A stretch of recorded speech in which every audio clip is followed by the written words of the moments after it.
नमस्कार, आप देख रहे हैं जनता टीवी। मैं हूं आपके साथ पूजा मोहन पांडे। बुलेटिन की शुरुआत करते हुए सबसे पहले आपको बताएं कि पहाड़ पर पुष्कर राज आ गया है।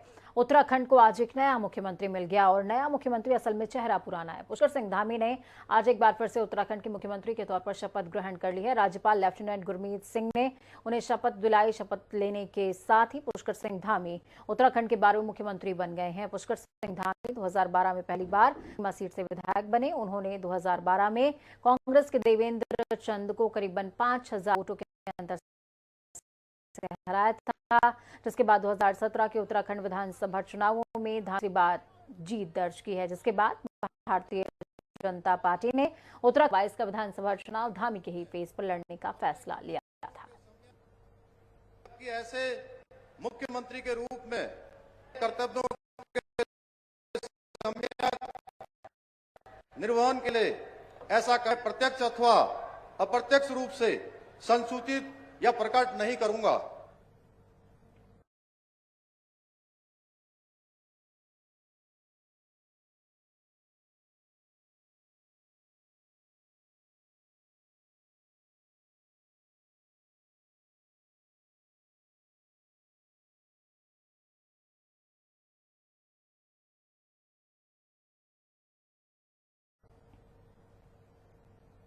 होते हुए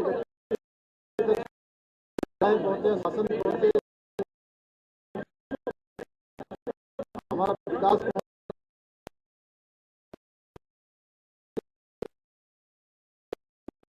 जब उनके सिल्वर जुबली वर्ष मना रहे होंगे उस हिंदुस्तान के श्रेष्ठ राज्य के लिए हमारी सरकार काम करेगी।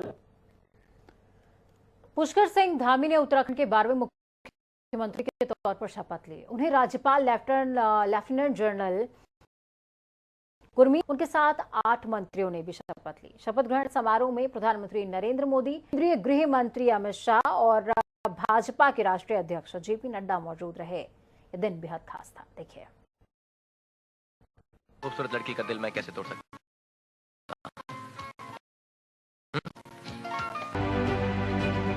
सन 1993 में शाहरुख खान की आई फिल्म बाजीगर का एक फेमस डायलॉग है, हार के बाद भी जीतने वाले को बाजीगर कहते हैं।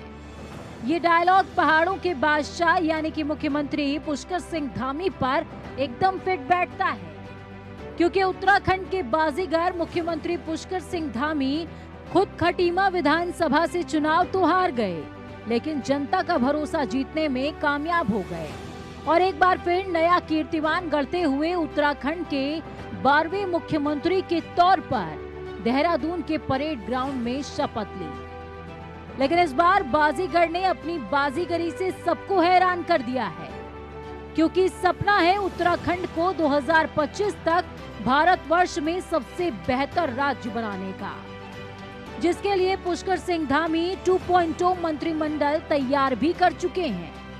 धामी 2.0 कैबिनेट में कुल 8 मंत्रियों ने शपथ ली, जिसमें सबसे पहले केंद्र में रेल राज्य मंत्री रहे, वित्त राज्य मंत्री रहे सतपाल महाराज ने मंत्री पद की शपथ ली। सतपाल महाराज चौबट्टा खाल से विधायक हैं। सतपाल महाराज धामी सरकार में पहले भी मंत्री रह चुके हैं। सीएम पद की रेस में सतपाल महाराज का नाम काफी चर्चाओं में रहा। धामी कैबिनेट में ऋषिकेश से विधायक प्रेमचंद्र अग्रवाल को भी शामिल किया गया है, जो लगातार चौथी बार विधानसभा चुनाव जीतकर विधायक बने हैं। इसके अलावा मसूरी से विधायक गणेश जोशी को फिर से मंत्रिमंडल में शामिल किया गया। गणेश जोशी लगातार मसूरी से जीतते आ रहे हैं। साथ ही धन सिंह रावत की अहमियत को समझते हुए बीजेपी आलाकमान ने उनको मंत्रिमंडल में शामिल किया है। श्रीनगर से विधायक धन सिंह रावत का नाम सीएम पद की रेस में भी शामिल था। तो वहीं नरेंद्र नगर से विधायक सुबोध उनियाल को भी धामी कैबिनेट में जगह मिली है। साथ ही मंत्रिमंडल में महिलाओं की भागीदारी के लिए सोमेश्वर से विधायक रेखा आर्या को कैबिनेट में शामिल किया गया है। रेखा आर्या ने बतौर विधायक तीसरी बार जीत दर्ज की है। उन्होंने जिले की सबसे हाई प्रोफाइल सीट सोमेश्वर से चुनाव लड़ा था। धामी कैबिनेट में नए चेहरे के तौर पर बागेश्वर से विधायक चंदन रामदास को भी शामिल किया गया है। चंदन रामदास लगातार चौथी बार विधायक का चुनाव जीते हैं। खास बात यह है कि करीबन 12 साल बाद बागेश्वर जिले से किसी विधायक को मंत्री पद मिला है। तो वहीं सितारगंज से विधायक सौरभ बहुगुणा ने भी मंत्री पद की शपथ ली। सौरभ बहुगुणा पूर्व मुख्यमंत्री विजय बहुगुणा के बेटे और हेमवती बहुगुणा के पोते हैं।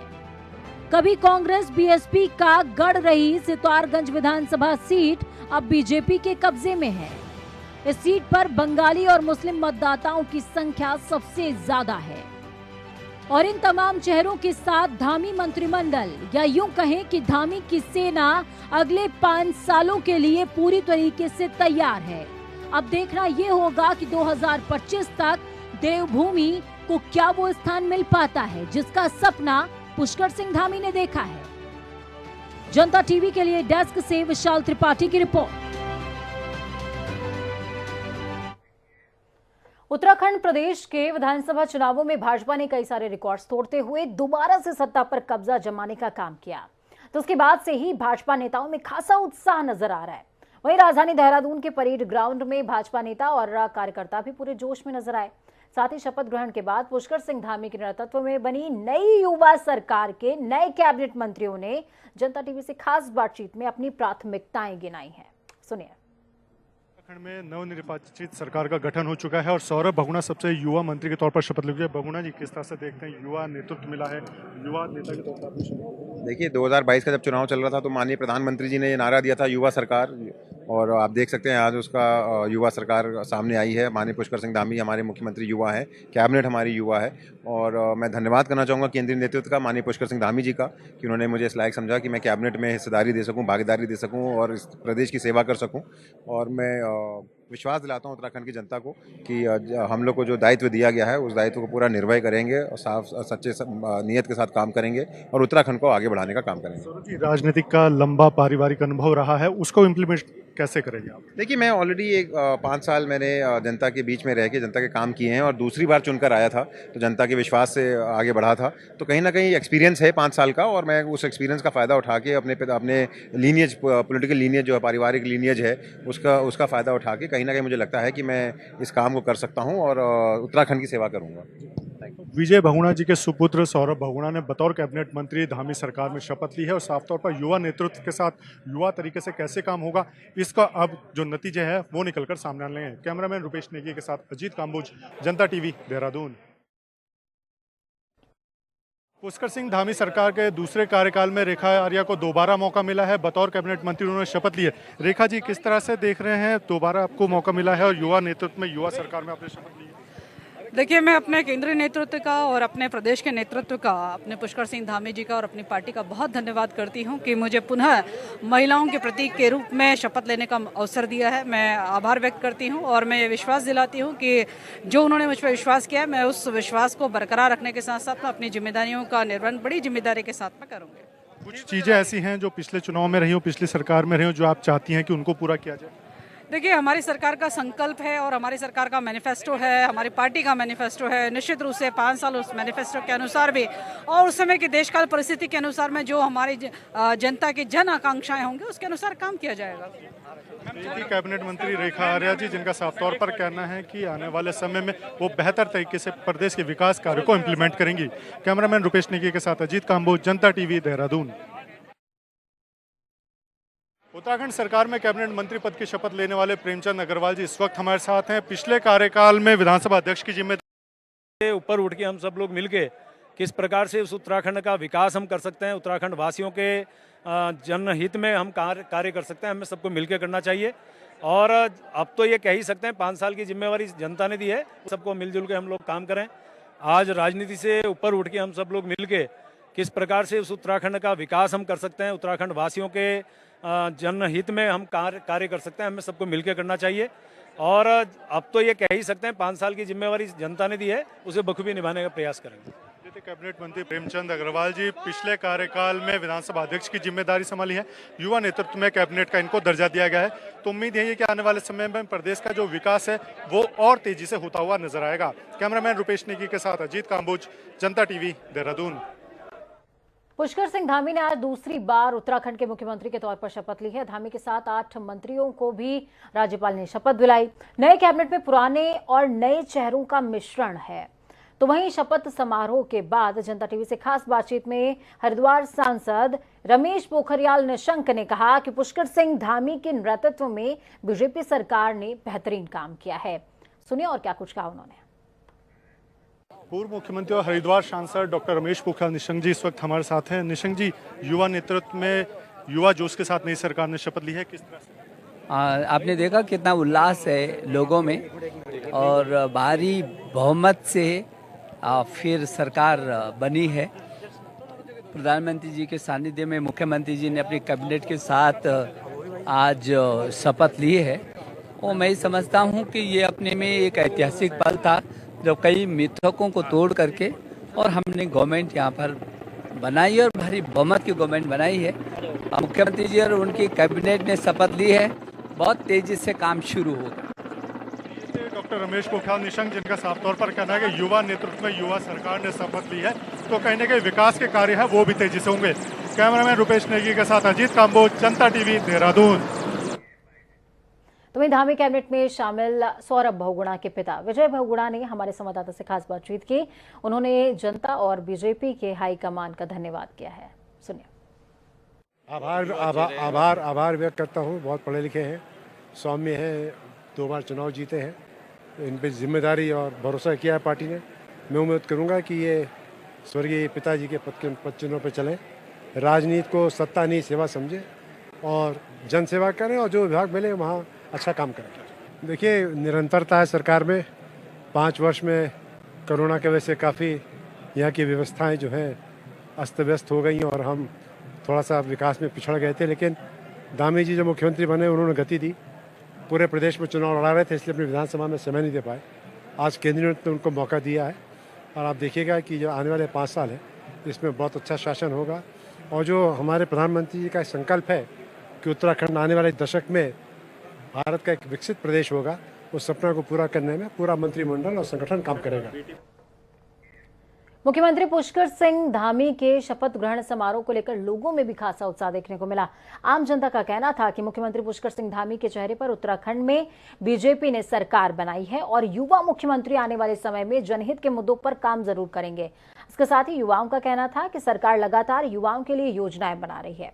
रोजगार के मुद्दे पर पहले से ज्यादा काम हुआ है। आने वाले समय में सरकार और बेहतर काम करते हुए युवाओं को रोजगार देने का काम भी कर सकती है। देखिए, शपथ ग्रहण समारोह संपन्न हो चुका है। हमारे साथ कुछ लोग हैं जिनसे बात करेंगे कि क्या कुछ रहा, किस तरीके से उन्हें किस तरीके से देखते हैं शपथ ग्रहण समारोह को, इसको लेकर बात करेंगे। सर, कहां से आए हैं? पहले तो मैं देहरादून से हूं, राजपुर रोड से। मेरा नाम श्याम सुंदर चौहान है। सर, किस तरीके से देखते हैं, आज प्रधानमंत्री नरेंद्र मोदी भी आए थे, तमाम सारे वरिष्ठ नेता आए थे और आप लोग भी पहुंचे थे, किस तरीके से? निश्चित तौर पर जैसे आप देख सकते हैं खचाखच मैदान भरा हुआ था और अभी भी लोग जाने के लिए तैयार नहीं है। मोदी जी यहाँ से प्रस्थान कर चुके हैं। इससे बड़ा स्वर्णिम दिन उत्तराखंड के लिए डबल इंजन की सरकार मोदी जी और धामी जी की सरकार में आप कभी देख ही नहीं सकते। जो आने वाला युग होगा वो उत्तराखंड का होगा, ऐसा मेरा विश्वास है, ऐसा मेरा मानना है। क्या लगता है अब डेवलपमेंट किस तरीके से होगा? डेवलपमेंट डबल इंजन की सरकार जैसे मैंने कहा था और जैसे आपने देखा कि जितने भी तमाम हमारे मुख्यमंत्री, तमाम नेता, मोदी जी से लेके यशस्वी हमारे देश के प्रधानमंत्री, उनका एक ही विजन है। और देखेंगे आप 2024 से पहले आपका जो रेल का हमारा कर्णप्रयाग रेल है वो आपकी पहाड़ों में चलती हुई, जहाँ पे रेल का कभी सपना भी नहीं देख सकते थे, पूछते हैं कि रेल में हमें एक बार बिठा दो, हम रेल देखना चाहते हैं, वहाँ पे रेल जाएगी तो वो सपना अलग ही होगा, आप देख सकते हैं। और हर तरफ धामी जी जिस तरह से जन जन के नेता, जन लोकप्रिय नेता हुए हैं यहाँ के, और जितनी डिमांड उठी थी कि हारने के बावजूद भी कि हमें जो है पुष्कर सिंह धामी ही यहाँ पे मुख्यमंत्री के रूप में देखना चाहते हैं, जिनके उसमें भाजपा ने चुनाव लड़ा था। और आगे आने वाला युग जो है उत्तराखंड की जनता का होगा, विश्वास रखना पड़ेगा जनता को, और ये मेरा ऐसा मानना है। धन्यवाद। हमारे साथ कुछ युवा भी हैं जिनसे बात करेंगे। सर, किस तरीके से रोजगार की बात की जाए तो क्या लगता है कि सरकार इस पर कुछ फैसले अब लेगी? नई सरकार बनी हुई है। देखिए, वैसा बची बात रोजगार की, तो हमारे मुख्यमंत्री जी का पहला काम ही रोजगार देने का अवसर इस बार युवाओं को प्राप्त होंगे। और वैसा आज पहली बात तो आज उत्तराखंड राज्य के लिए आज बहुत बड़ा दिन है। आज मतलब इस दिन आज ऐसा दिन है कि मजा आ गया। मतलब हमारे सामने आज योगी जी बैठ रखे थे, हमने उनको आज योगी जी को आज देखने का हमें अवसर प्राप्त हुआ। और रोजगार का ऐसा विषय, रोजगार सबको प्राप्त होगा इस बार। मतलब जिसने पढ़ाई लिखाई अच्छे से कर रखी है, जिसने फॉर्म भर रखे हैं, जो योग्य होंगे, सबको रोजगार मिलेगा इस बार। सब योग्य है रोजगार लेने के इस बार। तमाम सारे लोग हैं जिनका साफ तौर पर कहना है कि आज इस शपथ ग्रहण समारोह में उनको तमाम सारे नेताओं को देखने का मौका मिला। इसके साथ ही अगर युवाओं की बात करें तो युवाओं का साफ तौर पर यह कहना है कि इस बार की जो सरकार है वह रोजगार पर विशेष ध्यान देगी। वीडियो जर्नलिस्ट अनूप भट्ट के साथ नवीन शुक्ला, जनता टीवी, देहरादून। माध्यमिक शिक्षा परिषद उत्तर प्रदेश के हाई स्कूल और इंटरमीडिएट की परीक्षा कल से शुरू हो जाएगी। इस परीक्षा में कुल 51,92,689 परीक्षार्थी शामिल होने वाले हैं। बोर्ड की ओर से घोषित परीक्षा कार्यक्रम के हिसाब से हाई स्कूल और इंटरमीडिएट दोनों की ही परीक्षाएं 24 मार्च से शुरू होकर 12 अप्रैल तक चलने वाली हैं। परीक्षाएं 2 पालियों में आयोजित होंगी। इस बार हाई स्कूल में 15,53,198 छात्र और 12,28,456 छात्राएं परीक्षा देने वाली। तो वहीं इंटरमीडिएट की अगर बात की जाए तो 13,24,200 छात्र, 10,86,835 छात्राएं परीक्षा देंगी। कुल 51,92,689 परीक्षार्थी इस बार बोर्ड परीक्षा में शामिल होंगे।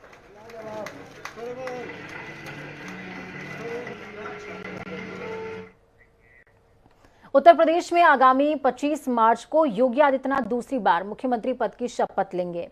इसको लेकर लखनऊ के कान्हा स्टेडियम में तैयारियां पूरे जोरों शोरों से चल रही हैं। तो वहीं गुरुवार को विधायक दल की बैठक भी होनी है, जिसमें योगी आदित्यनाथ को विधायक दल का नेता चुना जाएगा। आपको बता दें कि इस बैठक के लिए पार्टी ने सभी विधायकों को कल लखनऊ बुलाया है। राजधानी में शपथ ग्रहण समारोह के लिए कार्यकर्ताओं का जमावड़ा लगना शुरू हो गया। ये पार्टी के लिए पहला मौका है जब यूपी में लगातार दूसरी बार बीजेपी प्रचंड बहुमत से सरकार बनाने जा रही है। कान्हा स्टेडियम में होने जा रहे इस शपथ ग्रहण समारोह को खास और ऐतिहासिक बनाने के लिए बड़े स्तर पर तैयारियां हो रही हैं।